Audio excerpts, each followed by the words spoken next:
তামিল সিনেমার জনপ্রিয় তারকা বিজয় ও তার স্ত্রী সঙ্গীতার দীর্ঘ ২৬ বছরের দাম্পত্যে ভাঙনের সুর নিয়ে ভারতীয় গণমাধ্যমে শুরু হয়েছে ব্যাপক আলোচনা। আর সেই আলোচনার মাঝেই অভিনেত্রী তৃষা কৃষ্ণান আর বিজয়ের একসঙ্গে উপস্থিতি নতুন করে জন্ম দিয়েছে বিতর্কের।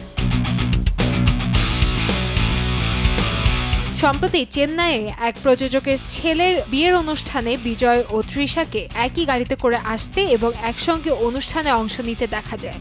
গত ডিসেম্বরে স্ত্রী সঙ্গীতা আদালতে বিবাহ বিচ্ছেদের আবেদন করার পর এই প্রথম বিজয় ও তৃষাকে দেখা গেল জনসম্মুখে। প্রায় ১৫ বছরের বিরতির পর লিও সিনেমায় একসঙ্গে কাজ করার পর থেকেই গুঞ্জন শুরু হয় তাদের পর্দার বাইরের কেমিস্ট্রি নিয়ে। সেই গুঞ্জনই নতুন করে আলোচনায় এসেছে সম্প্রতি এই উপস্থিতির পর।